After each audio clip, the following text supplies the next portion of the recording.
So yeah, it's Mount St. Anne World Champs 2019.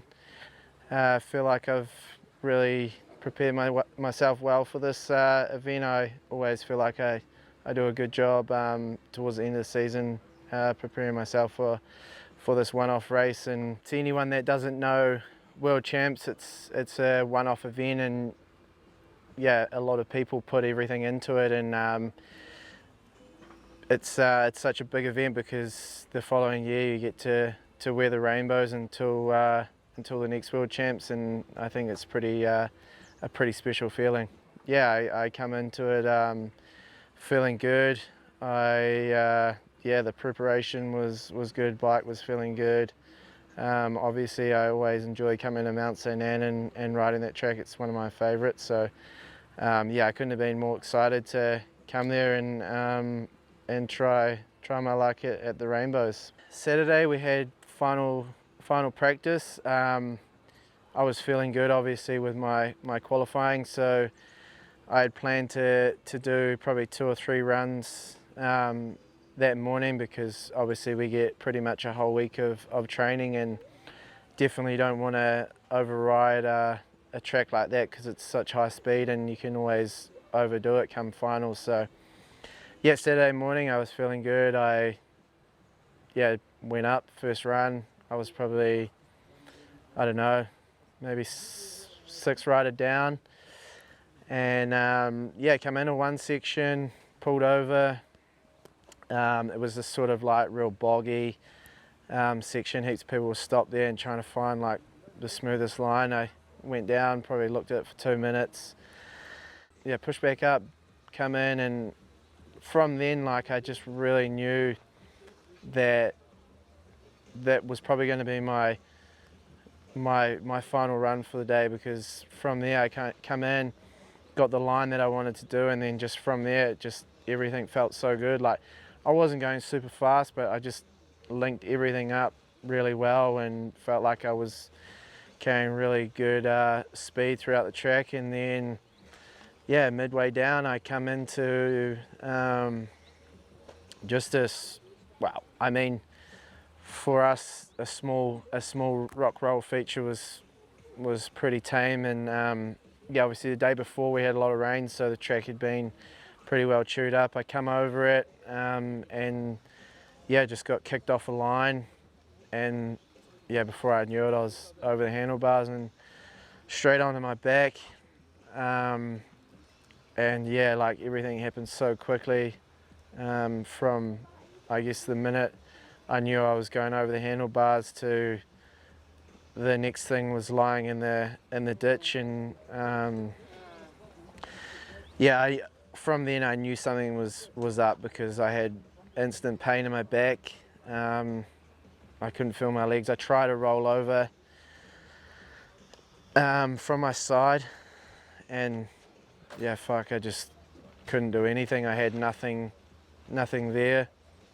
And yeah, from that moment I was like, I knew that yeah, something was really wrong.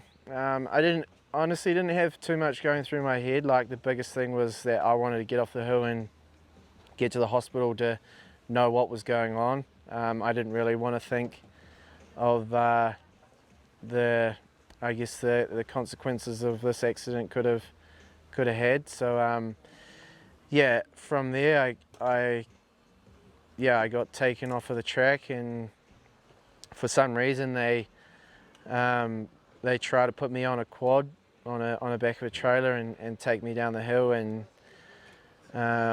yeah, I mean, at that point in time, I kind of, you know, I guess I didn't really care how I got down the hill. I just wanted to get off it.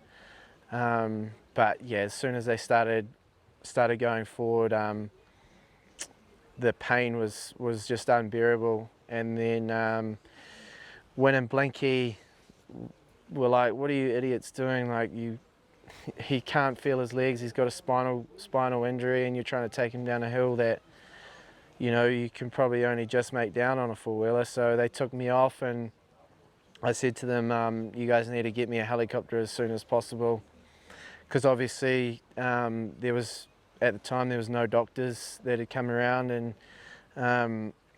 yeah, I sat there for an hour and a half until I got pain medication, and then yeah, from there I kind of endured a 5-hour long stay on the hill with I guess what you can call a lot of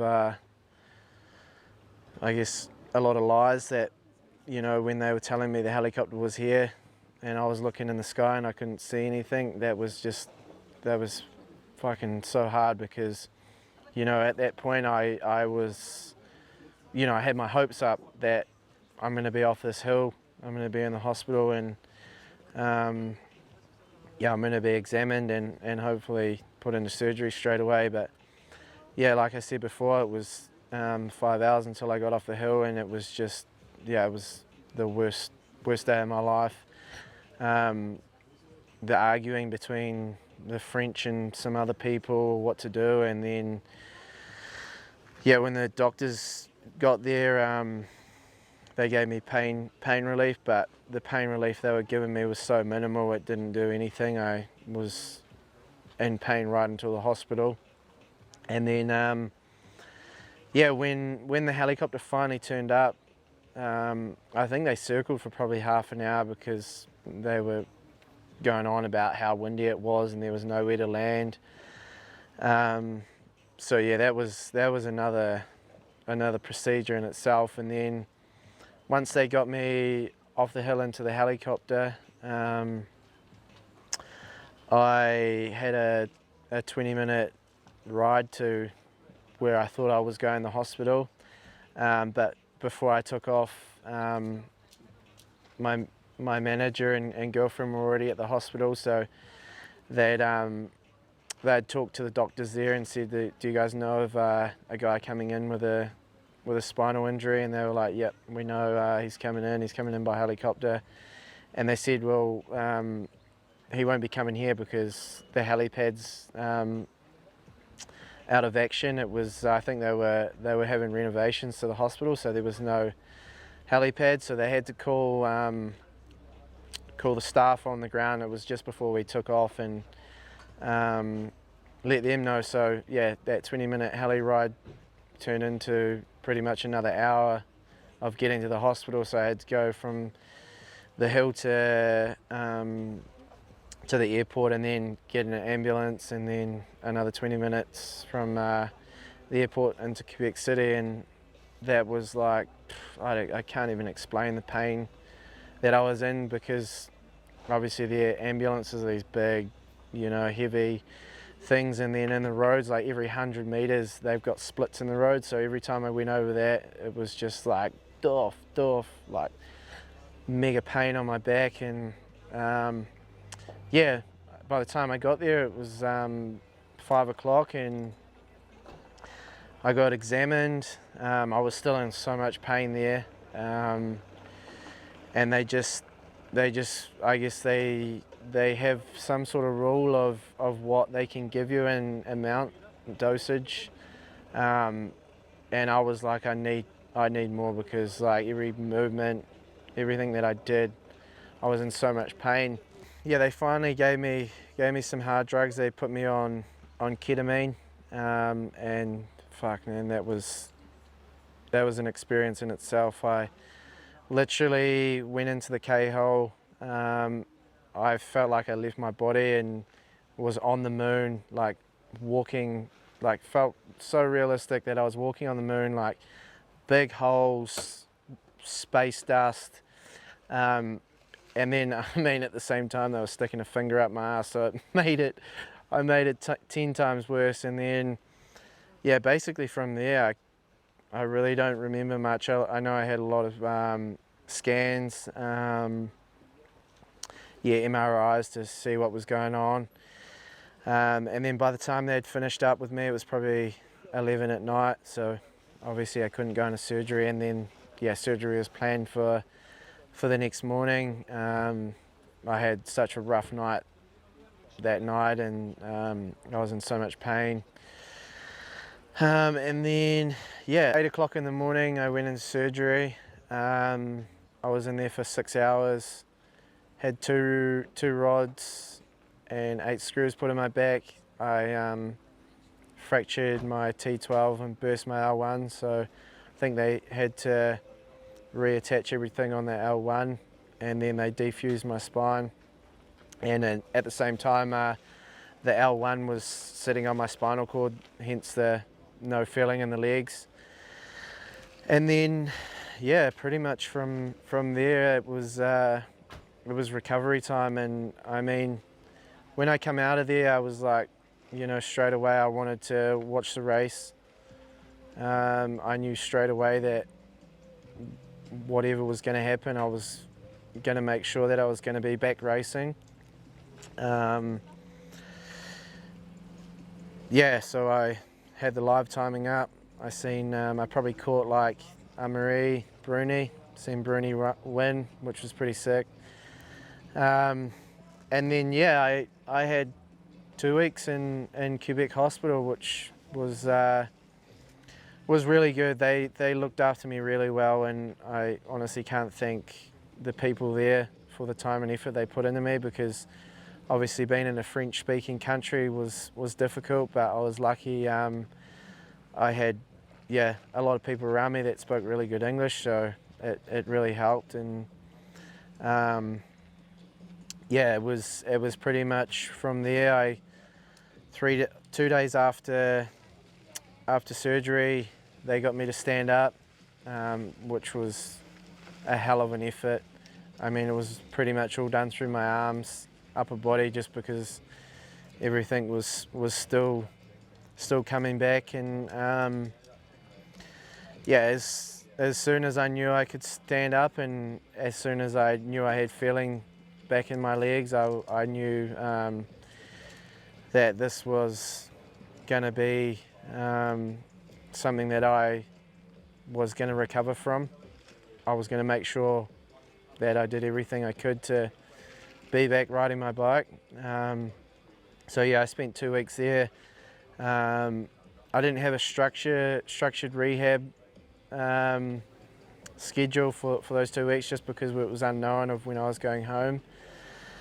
So yeah, I was walking, I say walking, you know, on a frame 3 days after surgery, which was pretty amazing, because, you know, like going from not being able to feel your legs to, you know, having them come back, and literally starting from scratch to learn how to walk again is something special. So yeah, so the 2 weeks I spent there, I honestly couldn't thank everyone there for the work they put in. I mean, the amount of support I got within, you know, when I had my accident to now, I honestly can't thank anyone and everyone that has messaged me. You know, the ones that have even shared their stories with me of what they've been through, was definitely touching. And honestly, I cried so much when I got, you know, all those messages. It was just, you know, super emotional. Yeah, just to read those, and it really did help my time in Canada, because I'd obviously been away from home for a long time. So yeah, the last week spent in hospital was really difficult, because I was given the all clear to fly home from my doctors. So yeah, my girlfriend went ahead and, you know, got in touch with my insurance and started organising flights. I say organising flights, asking for flights home. They come back to us and said, yeah, we'll get your flights home, but we're going to put you at the back of the plane in economy, where they take 4 rows of seats, and put you in a stretcher above the overhead lockers. And as soon as they said that to me, I was on my phone straight onto Google Images to see what it looked like, and as soon as I seen it, I was like, no, there's no way I'm flying 36 hours home, you know, can barely walk, let alone wanting to lay down for that long. So yeah, we spent a long a long time trying to fight for business class flights home. In the end, we got there, but it was so difficult, and by that time I was just like, every day it just felt like it got longer and longer. And yeah, until we had flights confirmed, I was like so excited. I was bawling my eyes out just because I knew that I was going home and going to start a proper rehab. And I mean, in all that time, my girlfriend had been jumping from Airbnbs to hotels every single night for the 2 weeks we were there. So like that didn't help the situation at all either. And yeah, I mean, 2 weeks in a foreign hospital was tough. So, I really pushed hard to, when I was able to, sit in a wheelchair and stand a little bit, I got to spend some time with Lucy at the hotel room, which really felt amazing because I felt like a normal person again. So yeah, and then when we got our flights, when we were leaving, I had to take a 4-hour ambulance ride to the airport. So that was pretty difficult because I sat in the back facing the back window in the ambulance for 4 hours.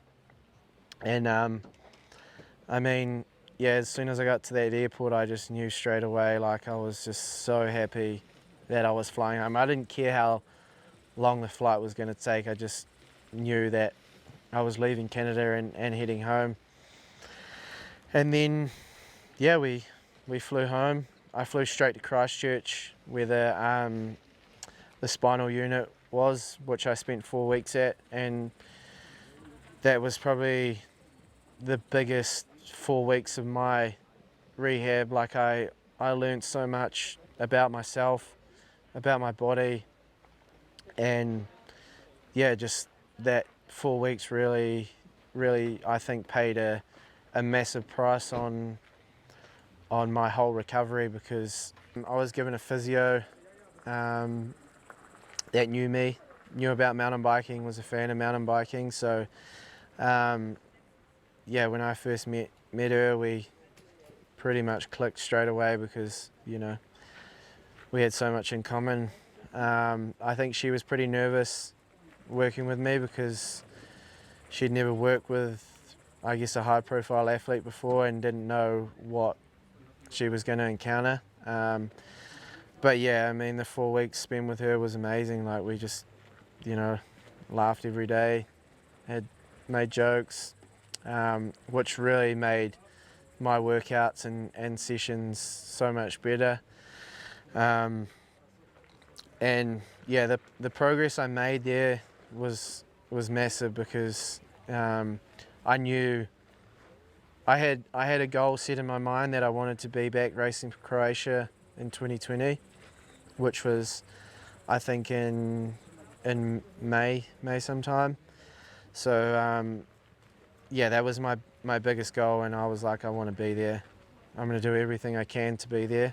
It was probably a little bit over, probably not achievable, but I never thought like that. So yeah, I told her what I wanted to do, and we set out for the 4 weeks I was there. Obviously, I spent 3 days in Christchurch Hospital just because I arrived on a weekend. So yeah, I spent 3 days there before I got put into the spinal unit, and yeah, they come in and examined me, did tests, and I was prepared to be there for like at least 2 or 3 months, and all the tests they did on me they were really happy with, and they said you're probably going to be here for no longer than 5 weeks, which really made me happy because obviously I knew from what they said that I was going to be able to somewhat live a normal life again. So yeah, like fast forward those 4 weeks, I made so much progress every single day. I'd do an exercise one day, I would struggle at it. The next day, I'd be able to do it. Not good, but it was just crazy how the body and mind would work. And you know, I had to retrain everything, like, you know, everything from the brain to being able to make my legs work again. And it was crazy. Like, you know, I always look back on videos from myself at the spinal unit, and it just makes me realize, like, you know, how lucky I am, and how lucky I am to be able to walk again, because, you know, everyone takes walking for granted, and it's such a simple thing. But, you know, when something like this happens to you, it's you know, it's a whole nother world of being able to learn to walk again, and move your toes and lift your foot and all that sort of stuff. You know, all that sort of stuff comes into play. And, you know, in that time I lost 12 kilos, so I lost all my muscle. I had nothing. My ass was flat.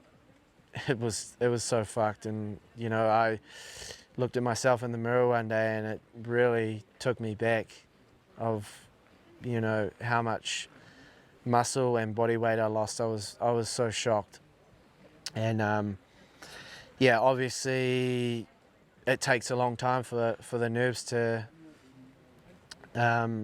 recover and connect again. So yeah, that was a big part of retraining all that and getting the muscles firing again. That was definitely a long process, getting to there. But yeah, like, my biggest goal from there was to be able to walk out of there, you know, with no crutches or a walking stick. And yeah, I mean, one thing I forgot to say was, when Wynn come and visited me in the hospital, he come and see me and told me that I was going to be his best man at his wedding. And, you know, I teared up so much, because obviously the biggest thing that I wanted to do was be there and be able to walk for his wedding. And, you know, that was like the biggest goal for me, was to be able to be there and be able to walk for his wedding. So I think, like, that really mentally drove me to be there for him and to be able to walk. You know, his wedding was, I think it was in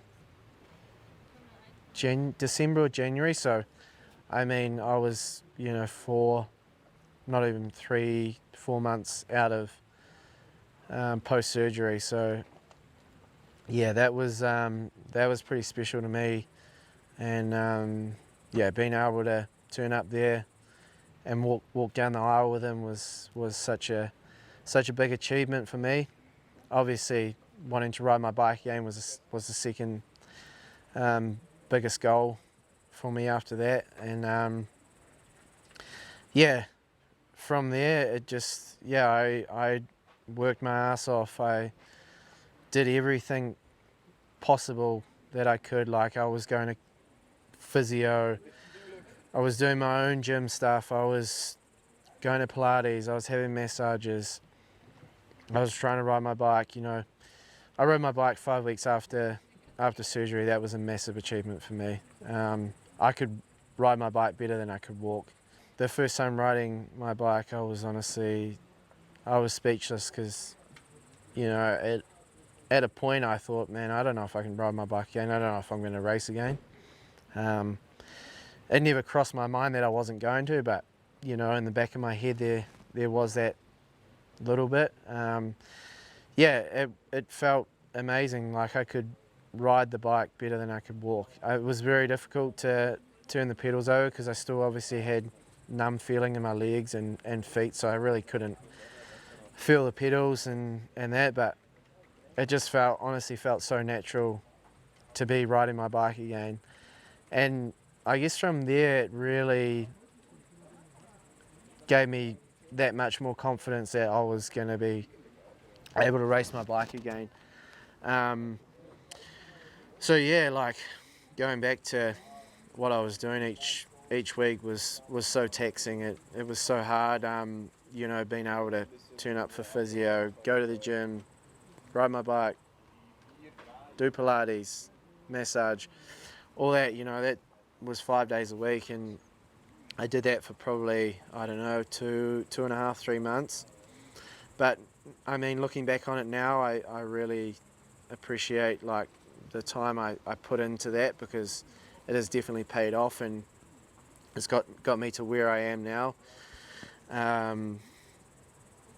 Yeah, it's pretty. It's been a pretty crazy year, and like you know, I'm pretty humble, but I never say I'm proud of myself of what I've achieved.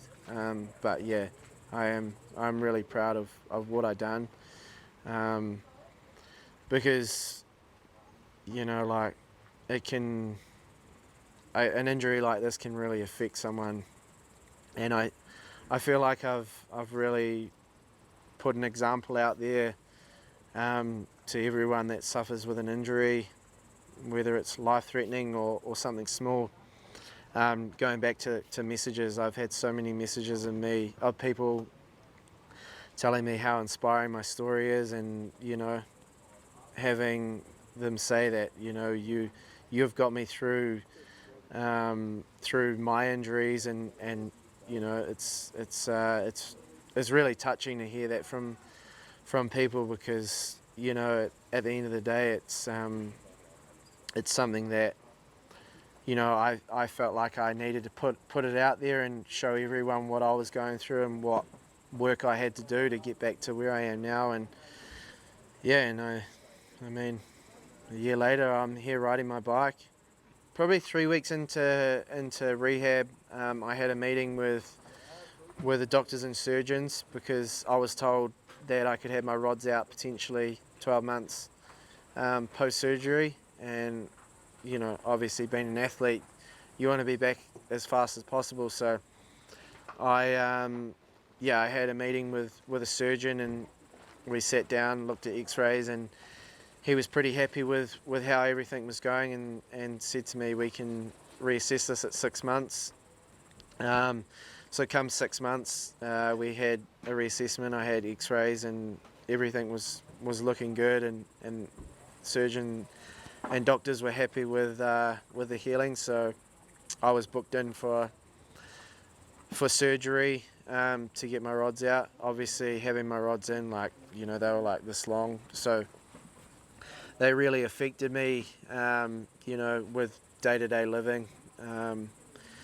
And then yeah, I had them taken out, and yeah, what a life changer that was. It's just made obviously my recovery a lot better, and being able to actually do proper exercises in the gym, ride my bike, train properly, everything. I benefited so much from that. And then yeah, my ultimate goal was to be back for Croatia. That, you know, I had that in my head that I was going to be there, whether I spent 3 weeks on my downhill bike or not. I was going to try and make it there. And then we were hit with COVID, which really worked out good for me. It was a blessing in disguise, because it obviously gave me more time to recover, strengthen everything that needed to be strengthened, because I was still really weak in places. So yeah, that was that really worked out in my favour, and gave me more time to get back on my downhill bike, ride my trail bike, everything that I used to do. So yeah, going from there, I'm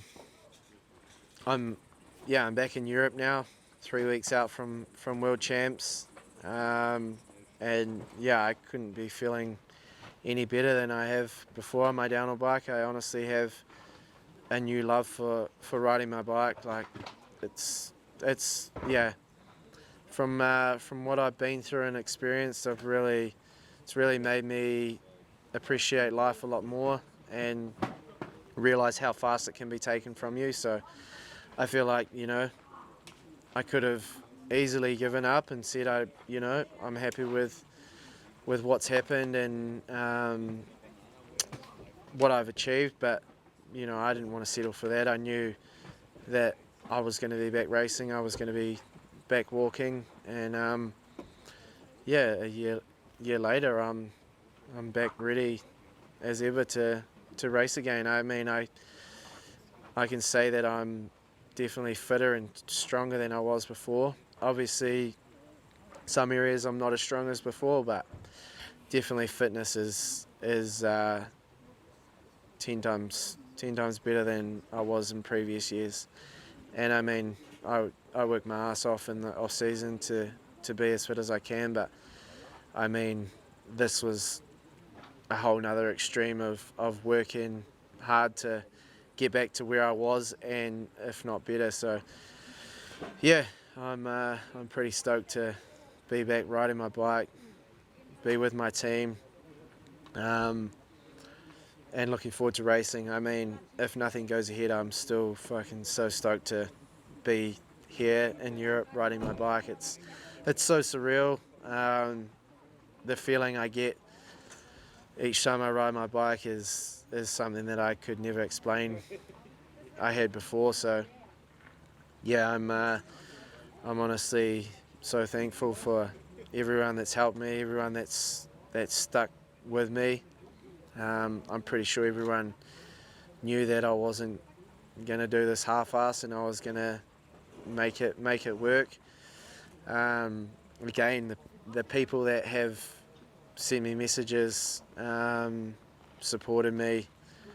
You know, I honestly couldn't have got through what I went through without all the support and messages from everyone. It's so hard to explain the feeling from each and everyone's messages.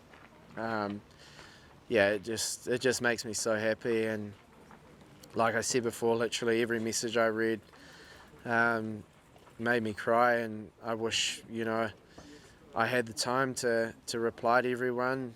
I try my best to do that because I feel like, you know, there's so much people out there struggling, and you know, one person can help, and it's yeah, it gives me the feeling of, you know, I've helped someone with their struggles or whatever they're going through. So yeah, I honestly thank everyone for what they've done for me and the support I've had.